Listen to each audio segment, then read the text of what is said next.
Bueno, muy buenas noches para todos. Bienvenidos nuevamente una vez más a esta reunión virtual del Grupo de Radiocirugía General WIS. El día de hoy le damos la bienvenida al doctor Diego Ferreira, quien, continuando con el tema del mes trauma de cuello, vamos a hablar sobre trauma de vasos de cuello. El doctor Diego Ferreira es cirujano general especialista en cirugía vascular y angiología de la Universidad Militar Nueva Granada y actualmente se desempeña en la Clínica Confamiliar de Risaralda. Además es miembro de la Asociación Colombiana de Cirugía Vascular y Angiología Asovascular. Bienvenido, doctor Ferreira.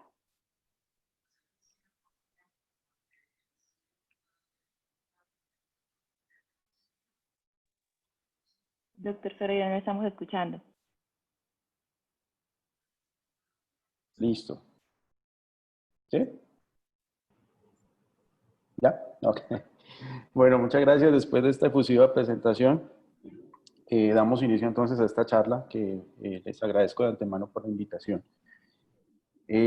Para mí pues es un honor y muy gratificante hablar de algo que me apasiona y es de lo que hago. Y vamos a hablar entonces, a entrar un poquito en materia. Bueno, para empezar un poquito de entrar como en la historia, y tenemos este dibujo que relata una anotación bíblica y es de Judith y la decapitación de los vernes. ¿Aló?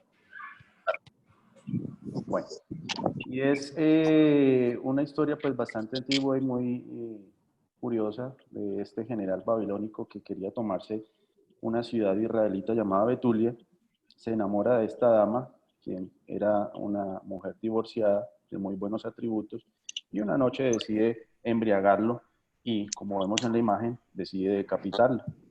Y entrados pues con esta imagen de este trauma vascular, trauma cervical, vamos a empezar entonces con nuestra presentación. Un poquito de historia. Ambrose Paré, en 1552, hizo la primera descripción de una ligadura de carótida común y vena yugular. Años más tarde, Fleming describió también una ligadura de la carótida común, y la cual fue el gold estándar hasta la Guerra de Corea y posteriormente la Guerra de Vietnam, donde un conocido cirujano, el doctor Norman Rich, describió también este procedimiento como el reparo primario y dejó pues establecido que el trauma arterial y venoso debía repararse, y así se salvaron muchas extremidades de amputación. Actualmente, pues con la tecnología tenemos acceso al manejo endovascular y podemos también llegar a unos sitios que antes eran poco accesibles. Bueno, en cuanto a las generalidades del traumatismo cervical, debemos aplicar siempre todas las medidas del ATLS para estabilizar y tratar al paciente. Usualmente el trauma penetrante en cuello es un evento que es bastante llamativo porque pues sale sangre por todos lados, sangre regurgitando con aire, entonces todo el mundo se alarma, y nosotros como cirujanos lo primero que debemos hacer pues obviamente es enfocarnos en la parte de estabilizar el paciente de la vía aérea y aplicar todo lo del ATLS para lograr pues el éxito en el manejo. Hacer un examen neurológico adecuado, evaluar los pares craneales, hacer también un examen vascular adecuado, mirar los soplos, si hay presencia de soplo carotidio, si tenemos prémito, cómo está el pulso temporal superficial, cómo están los pulsos periféricos, los radiales. Usualmente cuando el paciente presenta una lesión en la arteria carótida, presenta el déficit neurológico es contralateral, puede tener afasia, puede cursar con síndrome de Horner si tenemos alguna lesión en la cadena ganglinar simpática, y siempre estar atentos a la evidencia de trauma en los tejidos blandos de la parte anterior del cuello. Cuando hay lesión de la arteria vertebral, el paciente puede presentarse con ataxia, mareos, vómito, analgesia facial y corporal o déficit del campo visual. Un poquito de anatomía. El cuello es una estructura que básicamente por donde están pasando muchos elementos y están muy compactados. Entonces tenemos una serie de elementos que están pasando la vía aerodigestiva, compartimento vascular, compartimento muscular, ¿sí? Y todo está congregado en un pequeño espacio. Entonces, cualquier lesión que ocurra en el cuello puede comprometer varias estructuras. Aquí en la imagen de la izquierda vemos que en la parte anterior del cuello está todo el componente visceral, lo que es tráquea, el esófago, la glándula tiroides. Lateral al componente visceral está el paquete neurovascular. Entonces tenemos la arteria y la vena, la arteria carótida y la vena yugular, además del nervio vago que están en la vaina carotidia, y lateral a ellos pasa el músculo trapecio. En la parte lateral y un poco anterior, realmente anterior, está el músculo trapecio. En la imagen de la derecha ya hemos quitado la vaina carotidia y vemos con mayor precisión las estructuras vasculares. Tenemos la arteria carótida, tenemos la vena yugular y tenemos las estructuras neurológicas también que están pasando por este paquete.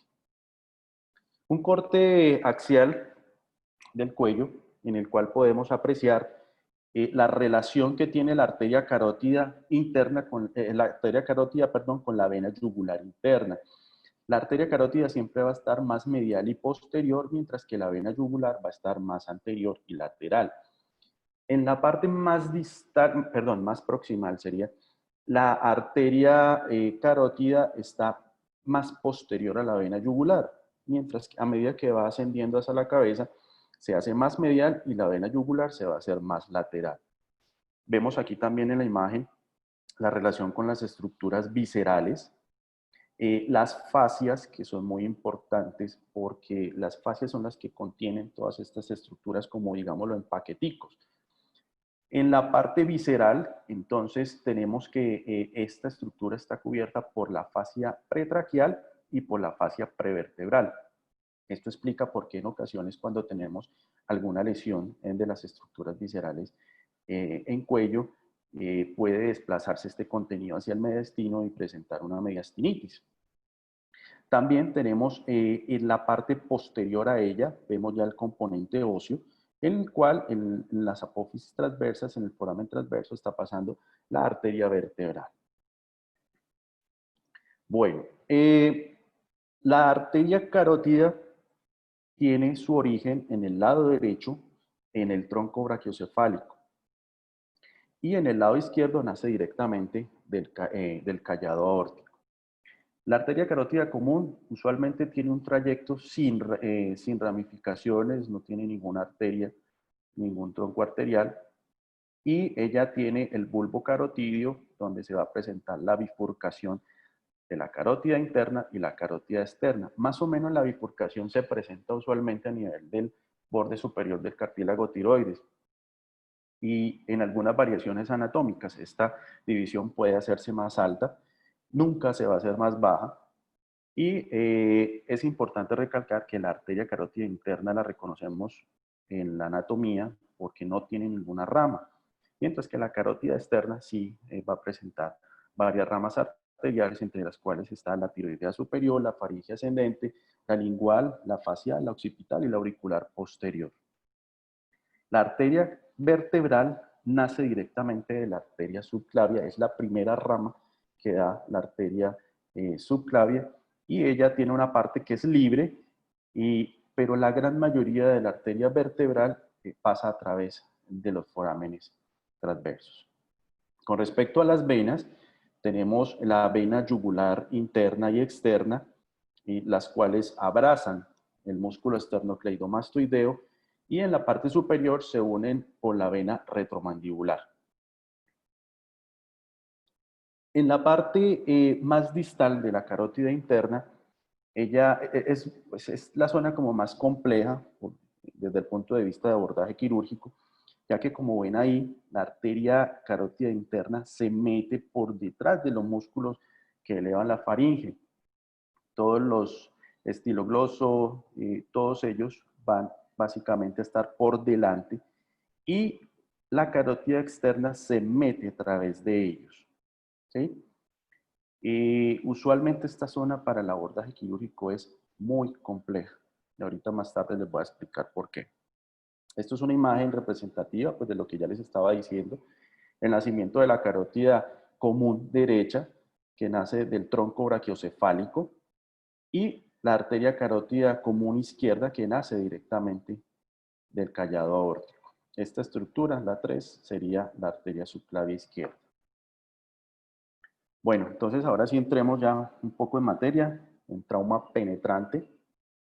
Los traumas se dividen en trauma penetrante y trauma cerrado. Cada uno tiene una connotación y un manejo diferente.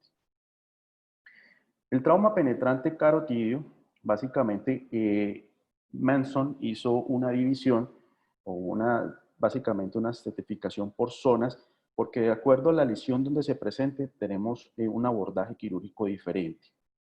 Como ven aquí en la figura de la izquierda, la zona 1 se extiende desde la horquilla external hasta el cartílago cricoides. La zona 2 va desde el cartílago cricoides hasta el ángulo de la mandíbula y la zona 3 desde el ángulo de la mandíbula hasta la base del cráneo. Usualmente, la que más extensión tiene, como vemos, es la zona 2, es la que está más expuesta, entonces también es la que es más frecuentemente lesionada. Le sigue la zona 3 y posteriormente la zona 1. Siempre tenemos en cuenta entonces los signos duros de traumatismo, de lesión vascular, perdón, los cuales son shock, hipotensión refractaria, sangrado pulsátil, soplo, un hematoma expansivo, y también tener en cuenta en estos pacientes sobre todo la pérdida de pulso con déficit neurológico estable o en evolución. Las heridas, en varios estudios, pues, obviamente norteamericanos, se han encontrado que las heridas de bala tienen una posibilidad de causar lesión hasta en un 27% de las carótidas y el arma blanca un 15%. Siempre que tengamos una herida por escopeta, una lesión por disparo en la línea media o lesiones por explosión en el cuello, cuando hagamos el abordaje quirúrgico, tener una alta sospecha de lesión vascular. En cuanto a la evaluación diagnóstica, usualmente, como les dije, el paciente llega desangrándose por el cuello, pues a veces no nos da tiempo de hacerle ningún estudio, pero si tenemos algo de tiempo en un paciente algo estable, poder tener por lo menos una radiografía de cuello y una del tórax. Esto nos ayuda para identificar el trayecto de la lesión, si tenemos alguna lesión en el tórax como hemotoras, neumotoras, y si tenemos todavía algo más de tiempo, podemos hacerle un angiotac del cuello, que todavía es mucho más completo. Nos ayuda a detectar la trayectoria de la lesión, si tenemos una lesión vascular, si hay proximidad al esófago, tráquea, fracturas de columna cervical y si la lesión se extiende hacia la cabeza o hacia el tórax. La ecografía tiene una utilidad muy limitada para el trauma y es básicamente para la zona 2, pero si tenemos aire, si tenemos un hematoma o tenemos fragmentos de la lesión como perdigones o fragmentos de la explosión, pues no vamos a tener una adecuada visualización. En esta imagen vemos en esta radiografía aquí en la parte superior una herida de bala y el ensanchamiento del mediastino. Entonces, pues en este paciente que puede que simplemente veamos la lesión, pero con esta radiografía del tórax ya nos indica que tenemos que hacer un abordaje posiblemente por esternotomía. Bueno, en cuanto a la angiografía o arteriografía, tiene unas indicaciones, son tanto diagnósticas como terapéuticas. Y las diagnósticas básicamente son cuando tenemos un dúplex o un angiotac que no es conclusivo, cuando tenemos lesiones por escopeta, porque pues en el TAC no vamos a ver adecuadamente, los fragmentos no nos van a dejar ver con precisión, cuando tenemos heridas de bala que comprometen el foramen transverso, cuando tenemos un ensanchamiento mediastinal, las lesiones de la zona 1, y las indicaciones terapéuticas, pues son cuando estamos pensando en que también podemos hacer parte diagnóstico y en parte tratamiento con un stent o una embolización. Entonces, el paciente que tiene un soplo en la auscultación, siempre que tengamos un soplo, sospechar que tenemos un posible pseudoaneurisma. Cuando tenemos pulsos disminuidos en las extremidades superiores o cuando tenemos un sangrado persistente que sospecha una lesión de arteria vertebral o una rama carótida externa, o una rama de la carótida externa. Bueno, entonces, esto que voy a seguir un poquito es de los abordajes de las diferentes zonas. Entonces, siempre que llega el paciente, independientemente de la zona en la que sea, hay que hacerle una adecuada preparación, tanto del cuello como del tórax y de una de las extremidades, porque muy probablemente necesitamos un conducto o un injerto vascular. La zona 1 es fácilmente abordable, pues es abordable por una incisión cervical y una esternotomía. Como les mostré, las carótidas en su zona más proximal, la derecha sale del tronco brachiocefálico y la izquierda del callado. Esto sería lo que encontraríamos en el abordaje, pero esto es lo que vamos a encontrar inicialmente. La grasa pericárdica, el timo y la vena brachiocefálica izquierda. Entonces, para poder llegar a nuestras estructuras arteriales, tenemos que hacer una disección cuidadosa en esta área y rechazar la vena brachiocefálica izquierda. Esto sería un abordaje cervical izquierdo con una extensión de esternotomía y aquí vemos cómo podemos llegar a nuestra arteria carótida común desplazando lateralmente la vena yugular. Y aquí lo que les estaba diciendo desde un comienzo, desplazando la vena brachiocefálica izquierda, podemos tener acceso a la arteria brachiocefálica y al origen de la arteria carótida común izquierda. Y más arriba, si nos vamos un poquito más distal, ya tendríamos acceso a la carótida común derecha. En cuanto a la zona 2, es la más común, entonces hay una incisión cervical longitudinal, usualmente se realiza medial, al borde medial del músculo esternocleidomastoideo y dependiendo de qué tanta extensión distal queramos hacerle, pues la extendemos hasta retroauricular para que nos dé un espacio, un abordaje superior más asequible. Una vez hacemos la incisión, a mí me gusta siempre hacer un flap, empezar a tallar unos colgajitos de piel que nos permiten todavía más espacio para poder hacer adecuadamente la exploración quirúrgica. Ya vemos entonces que rechazamos el músculo esternocleidomastoideo, aquí vemos el músculo moyoideo, y si miramos por aquí más arriba, pero no se ve en el dibujo, estaría el vientre posterior del digástrico y con eso tenemos el triángulo carotidio. Dentro de esa estructura debe estar la bifurcación carotidia. Abrimos entonces esa fascia y vamos a encontrar la vena facial, la cual ligamos para poder hacer un rechazo lateral de la vena yugular interna y ya tenemos acceso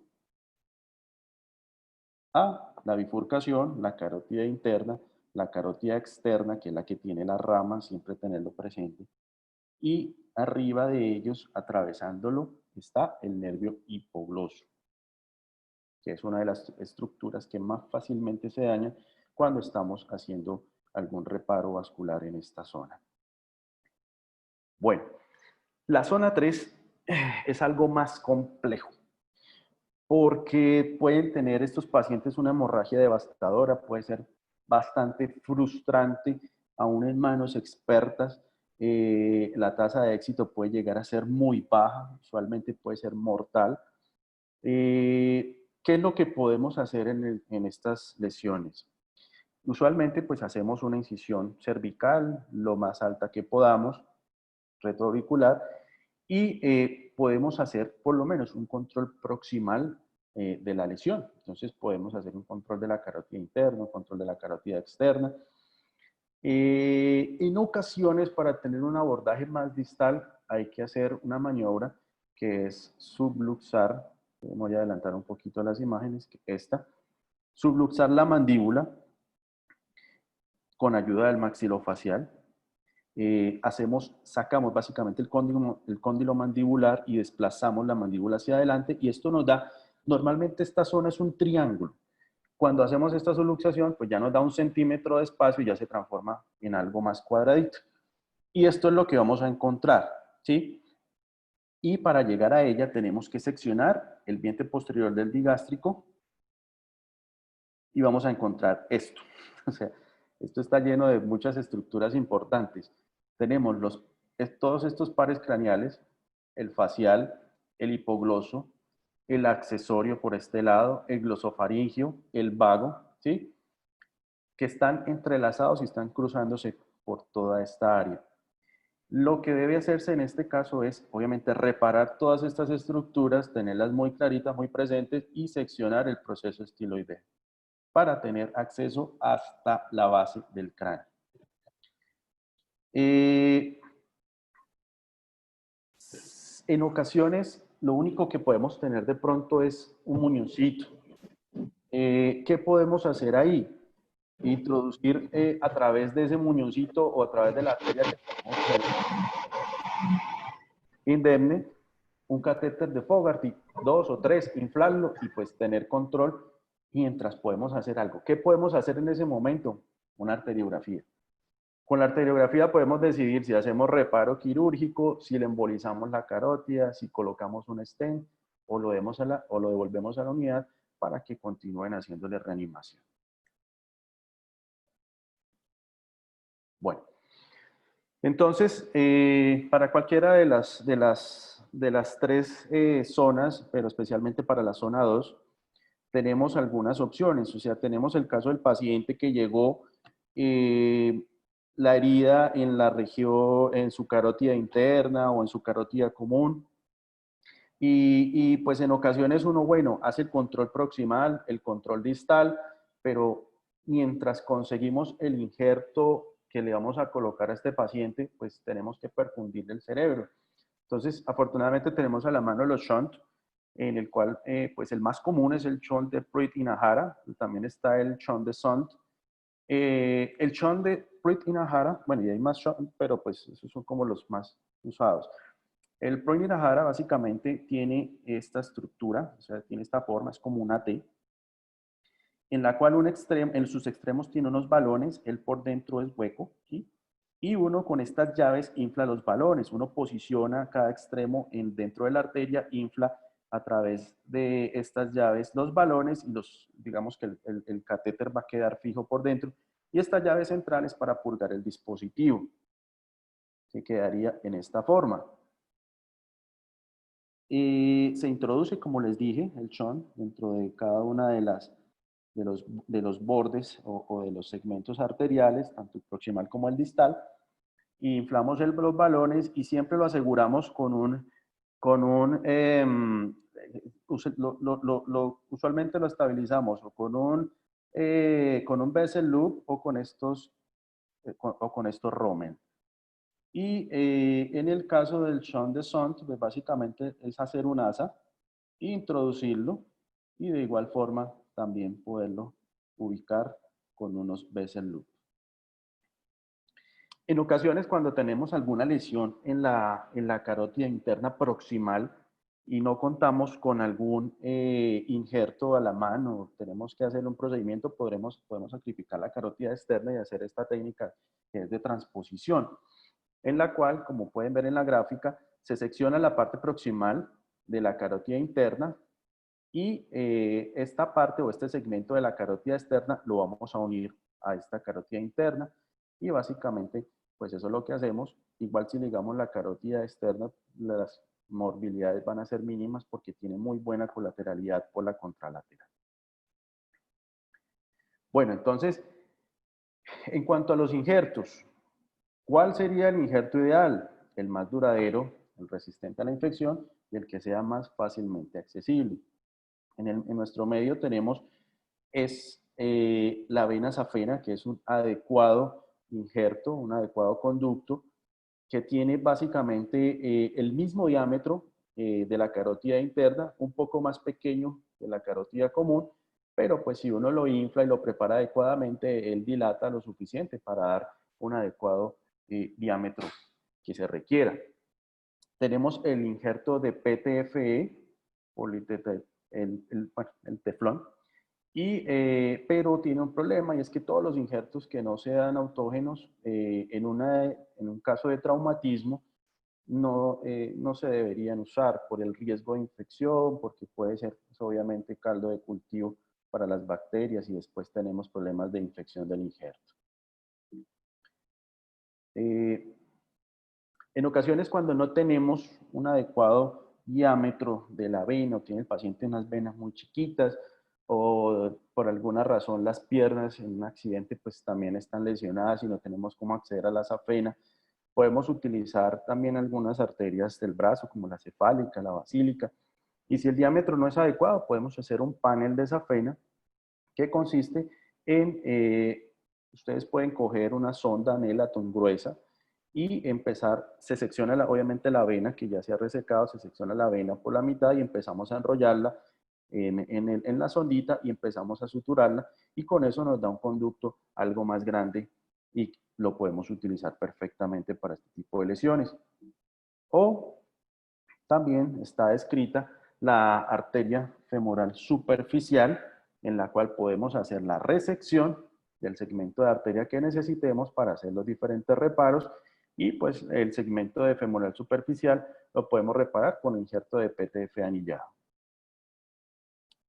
Bueno, el abordaje endovascular está indicado en pacientes que tienen lesiones en la zona 1 o en la zona 3, pero que están hemodinámicamente estables.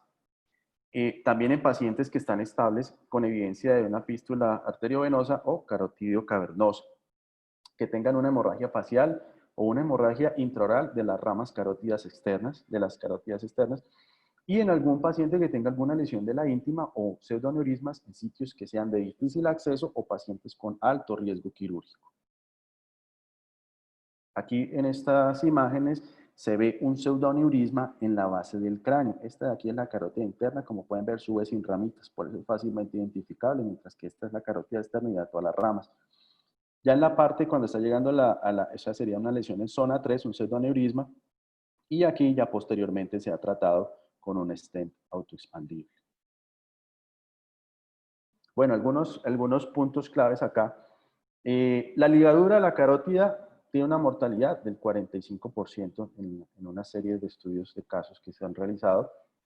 La ligadura de la vena yugular interna y de la arteria carótida externa tiene una morbilidad limitada, o sea que si nos llega un paciente con una lesión de esa estructura, la podemos, pues idealmente sería repararlas, pero si no nos da tiempo por el estado del paciente, por la premura de poder sacar al paciente de quirófano para que se recupere en la UCI, podemos ligarla, ¿sí? Cuando tenemos laceraciones, sería por laceraciones que pues, pueden ser por una herida por puñal, por cuchillo, por arma cortopunzante. Si los bordes están limpios y nos da la lesión para poder afrontar adecuadamente, podemos hacer un reparo primario. Si tiene una herida por arma de fragmentación o por arma de fuego, usualmente es mejor hacer siempre reconstrucción con injerto, porque los bordes van a estar muy dañados y tenemos que usualmente hacer una resección de estos bordes para hacer bien la anastomosis. Muy clave, heparinizar siempre antes de clampear y también de hacer tromboembolectomía distal hasta obtener adecuado flujo retrógrado. Cuando tengamos una lesión digestiva o aérea asociada, usar siempre conductos autógenos y siempre hacer el drenaje lejos de la reparación vascular, colocando en intermedio un pedículo vascular en intermedio de las dos reparaciones. Y posteriormente, cuando el paciente salga de esta cirugía, debemos hacer monitorización para detectar signos de edema cerebral, hipertensión endocranial, que requieran que el paciente se le tenga que hacer alguna craniotomía descompresiva. Bueno,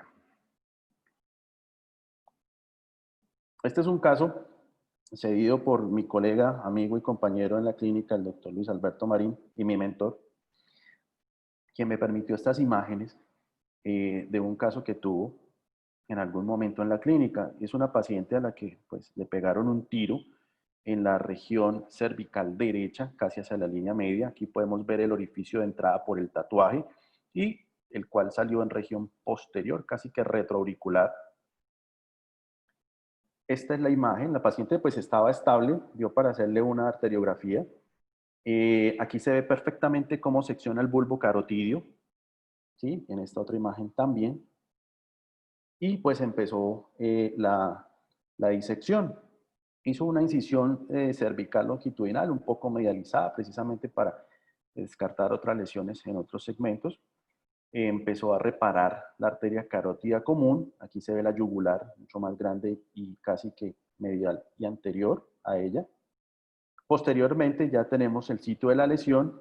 Aquí está reparada la carótida común, aquí está reparada la carótida externa y aquí tenemos la lesión del bulbo. Una vez se ha hecho la sección, se puede ver cómo lesionó la pared de la arteria. Se hace la respectiva resección y aquí se puede colocar un shunt, el cual da tiempo. En ese momento es clave el manejo con el shunt, porque muchas veces por la adrenalina del momento del trauma, uno está clampeando la lesión y uno, bueno, ¿qué hago? Entonces, nada, pones el shunt. Si quieres, si estás muy estresado, te das un respiro porque por lo menos ya el paciente tiene perfusión cerebral y vamos a pensar qué hacer, de dónde le tomo el conducto, ¿sí? En algunos casos puedes dejar el shunt, si el paciente necesita reanimarse, si necesita ir a la unidad, pues puedes dejarle temporalmente el shunt mientras el paciente se reanima y luego vuelves, lo llevas a quirófano y pues ya tenemos paciente para sacar adelante. Una vez colocado el shunt, pues ya podemos hacerle la interposición con el injerto, el cual se introduce dentro del shunt para que le facilite a uno la anastomosis y posteriormente ya podemos hacer la anastomosis proximal con más tranquilidad. Se retira el shunt, se acabó el procedimiento. Bueno, lo anterior respecto al trauma penetrante. Ahora con respecto al trauma cerrado, básicamente es pues no es muy, pero sí es frecuente que sea secundario a algún accidente y los más frecuentes son los accidentes de tránsito, en el cual el mecanismo puede ser hiperextensión extrema y rotación, en algunos casos golpe directo al vaso, pues esto ya se presenta en los accidentes de tránsito cuando el paciente, la persona se coloca mal el cinturón y le queda por aquí en el cuello, y en algunos casos de ahorcamiento, y la otra es la laceración del vaso por fracturas óseas adyacentes. El mecanismo de lesión carotidio más frecuente es la hiperextensión con compresión sobre las apófisis articulares laterales de C1 a C3, casi que en la base del cráneo. ¿Cuáles son los signos y síntomas de estos pacientes con estas lesiones? Déficit sensorial o motor contralateral, un estado mental disminuido, un déficit neurológico que no se explica por una lesión craneal cerrada.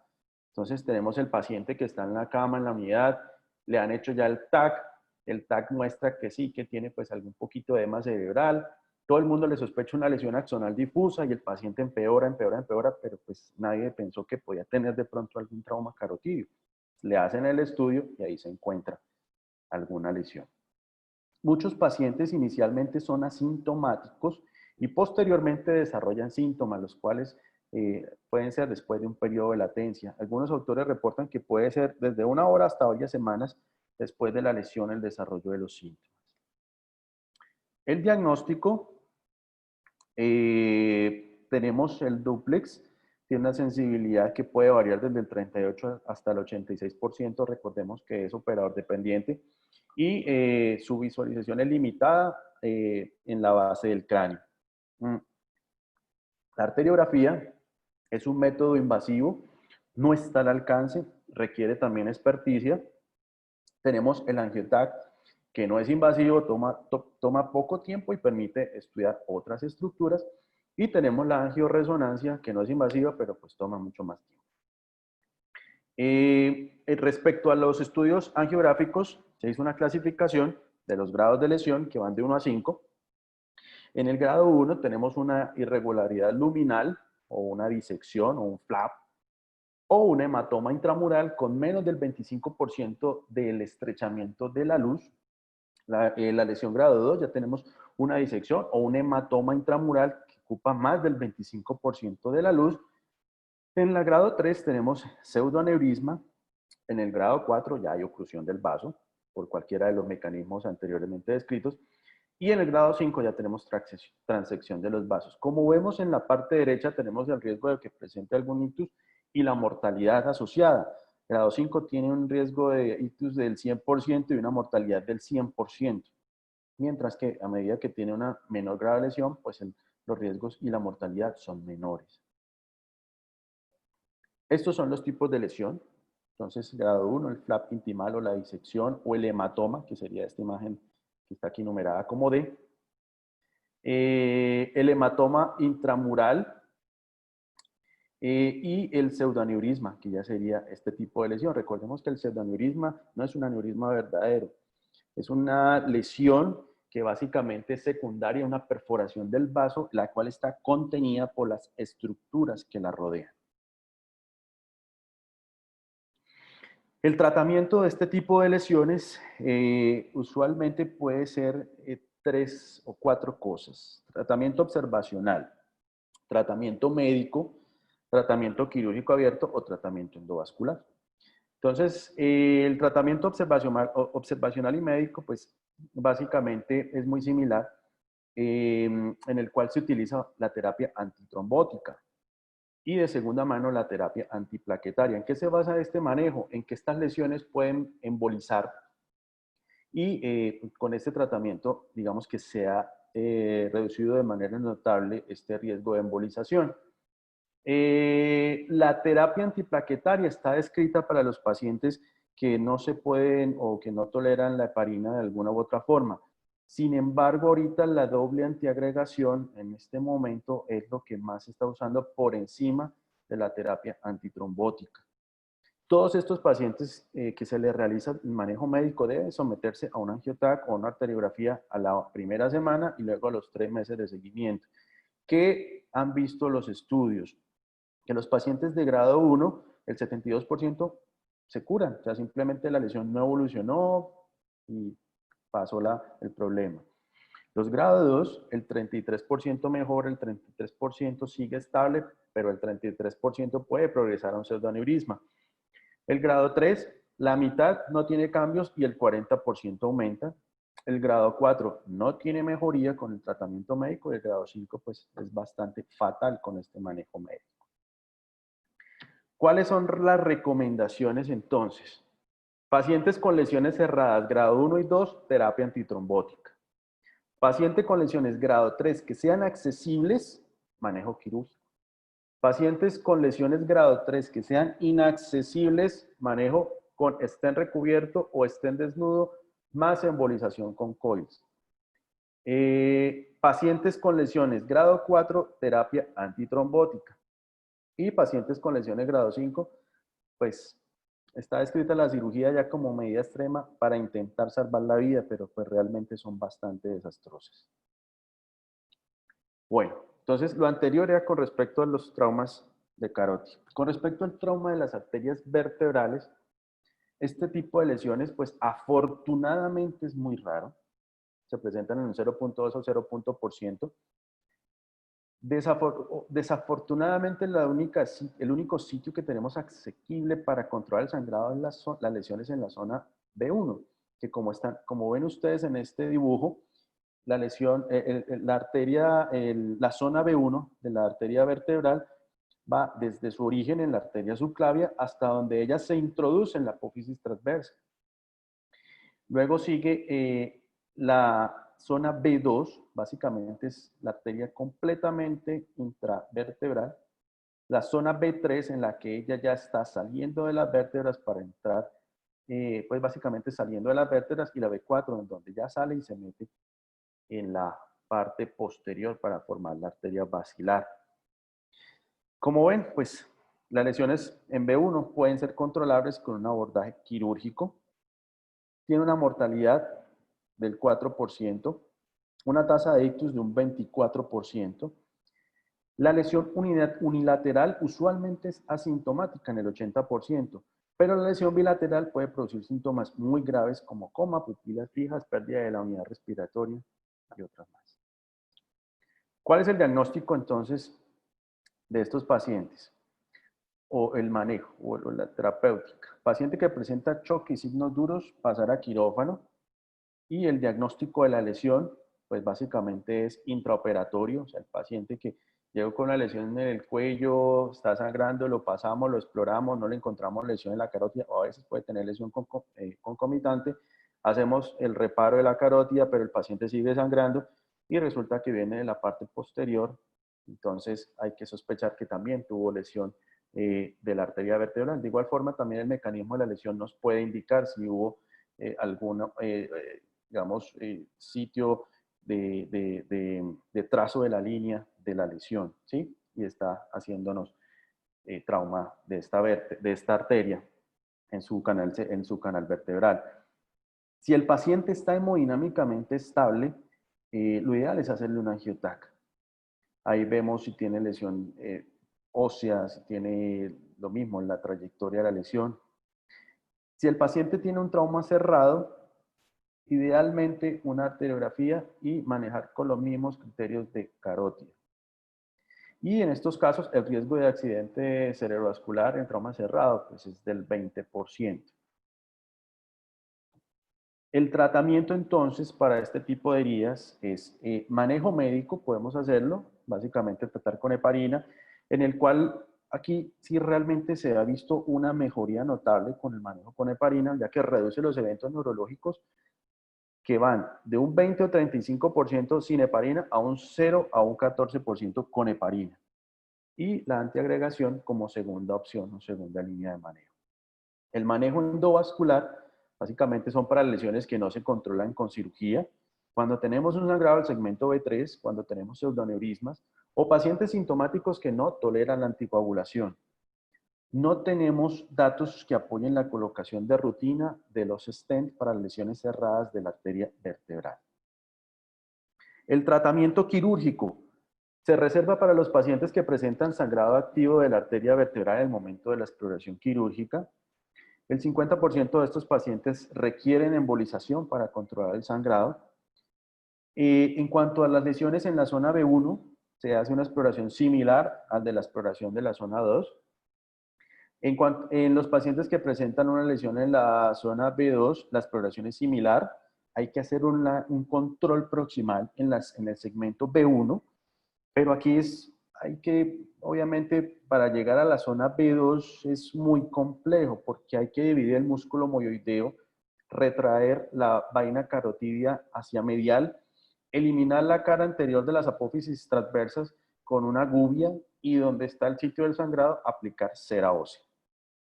Y cuando tenemos lesiones en el segmento B3, igual, ligar en B1 y rellenar la herida con cera ósea, gasa, oclusión con balón y luego hacerle al paciente un estudio, una arteriografía y mirar la posibilidad de hacerle una embolización endovascular.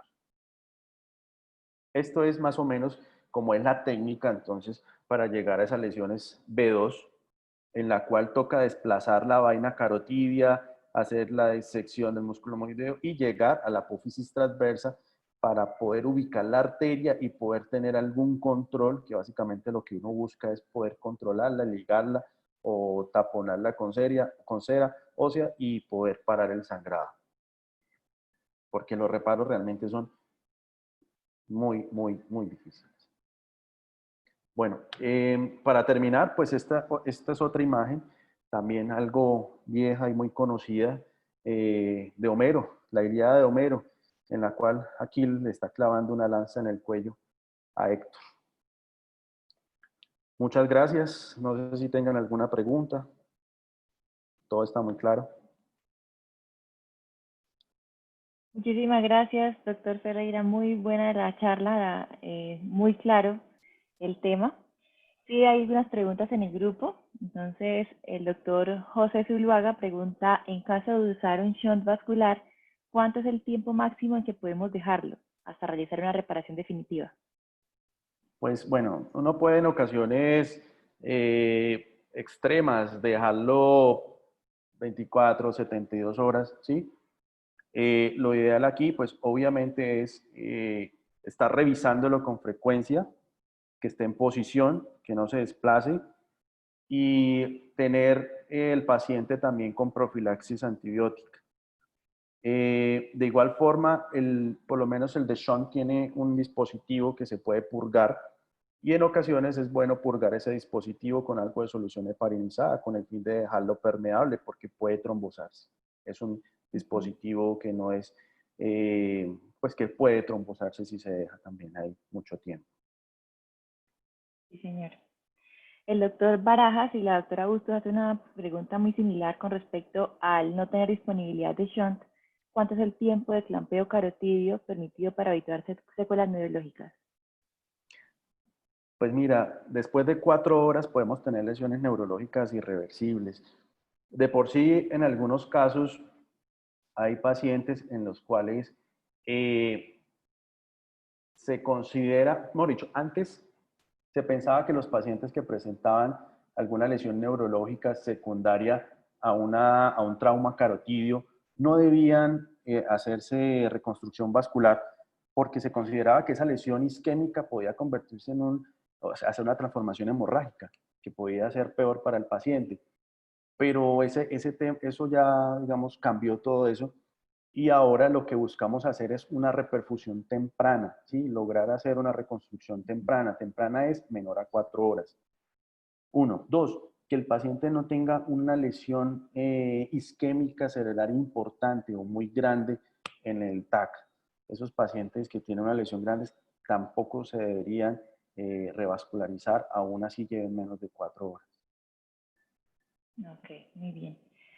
Nuevamente el doctor Barajas pregunta, ¿en qué casos considera se puede manejar con stent cubiertos las lesiones de la carótida?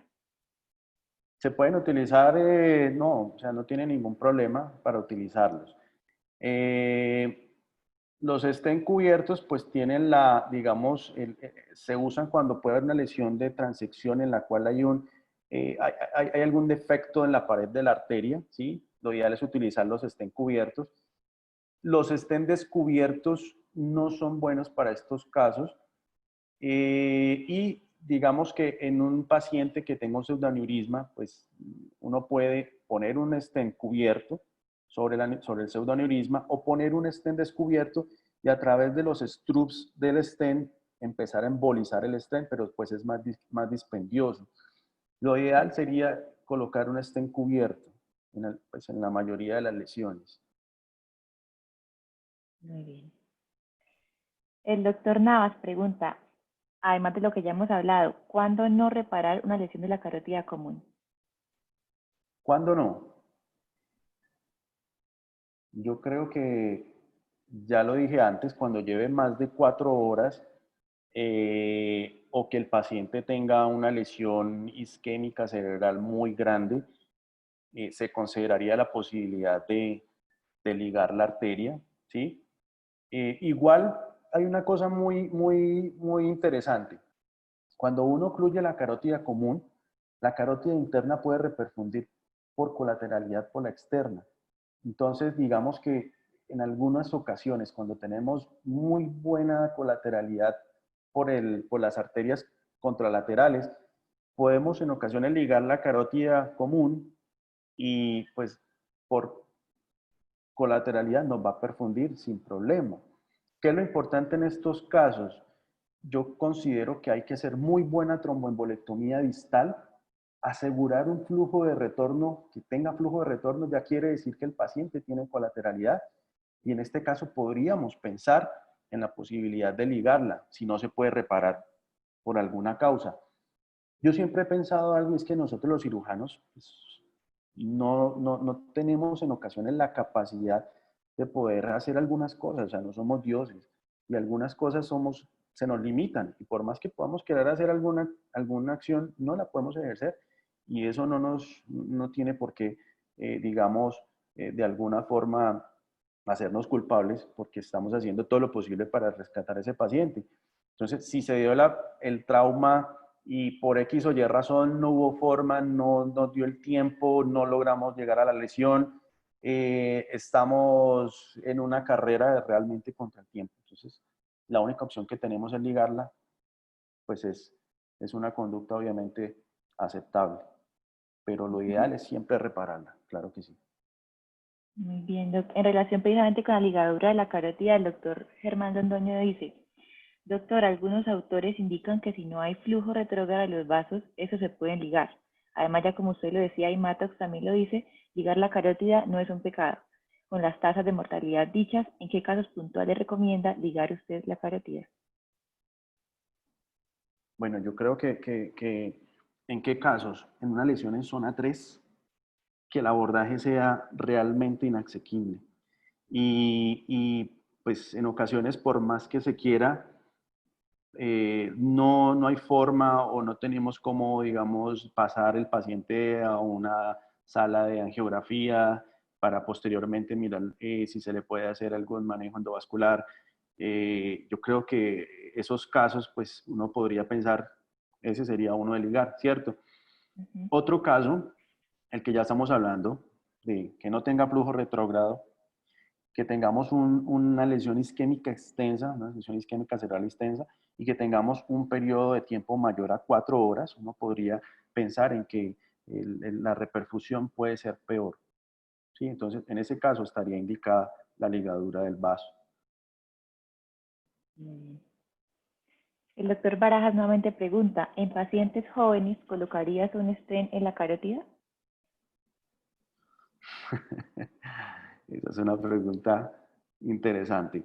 Idealmente hay que siempre tratar de hacer la reconstrucción quirúrgica porque pues obviamente el crecimiento del vaso, ¿sí? Puede ser también, es también a la vez progresivo con el crecimiento del paciente joven.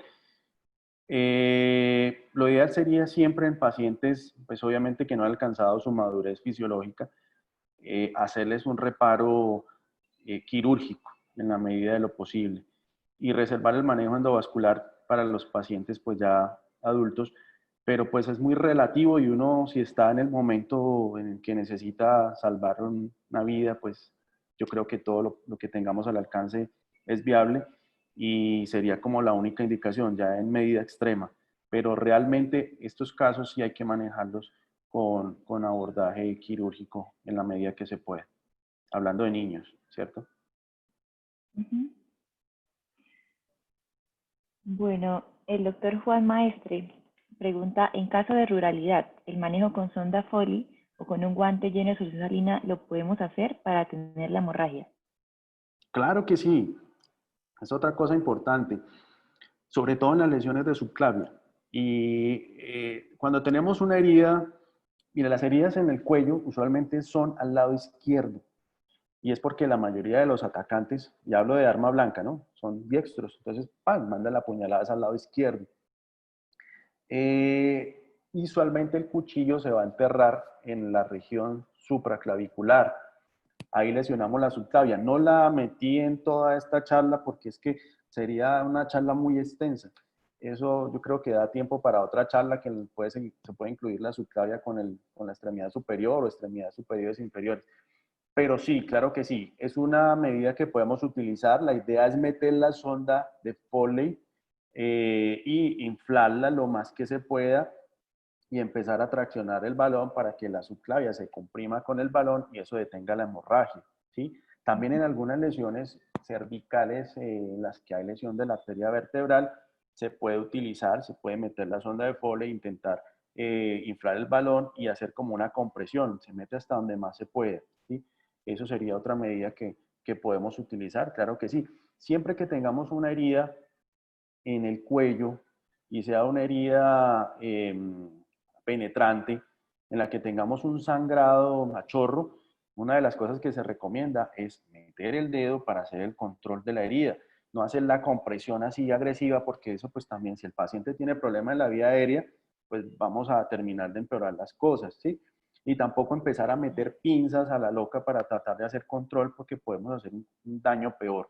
Entonces, es una medida también que se utiliza, claro que sí, en el control prehospitalario del paciente y puede servir en la zona rural. Y en la zona rural también, no tanto en la zona rural, en la zona rural y en la zona urbana, cuando tengamos un paciente y no tengamos ninguno de los chons, lo podemos construir. Utilizamos una sonda de Nelaton apropiada para el tamaño del vaso, puede ser una 10 o 10 o 8 y le hacemos la forma, el asa, y la empezamos a introducir en los cabos proximal, distal. De igual forma también la fijamos con unos bezel-up. Si no tenemos bezel-up, podemos utilizar una seda gruesa, una cinta umbilical, etcétera. Y siempre en el asa que se dejar algún, puede ser una sedita amarrada o alguna cosa para siempre tener como la ubicación del shunt, ¿sí? Y eso es una medida que puede salvar vida, puede salvar una extremidad, puede salvar una vida mientras se logra remitir al paciente, claro que sí. Bueno, muy bien. Bueno, doctor, también con respecto a la parte de qué otro tipo de materiales podemos utilizar para realizar shunts vasculares, aparte de lo que ya he nombrado, la sonda Foley, sonda Nelaton, ¿algún otro material que sugiera? No, Pregunta Ricardo desde México. la Foley no la podemos utilizar, pues no sería lo ideal. La Nelaton sí. ¿Qué otro material podemos utilizar?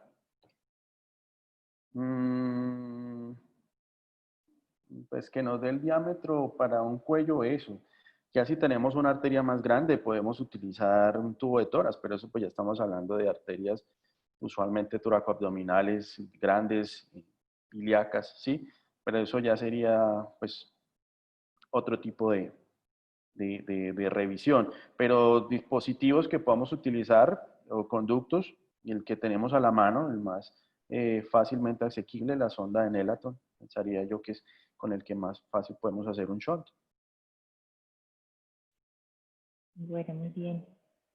¿Alguna otra pregunta por parte de los participantes o comentarios?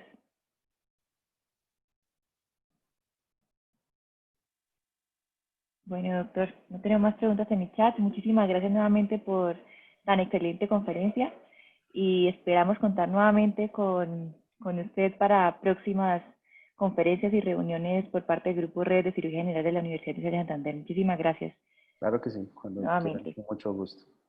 Hasta luego. Bueno, damos por terminada entonces la reunión del día de hoy, recordándoles que la próxima semana, nuevamente, martes 7 de la noche, tendremos nuestra siguiente reunión sobre trauma de esófago a nivel cervical.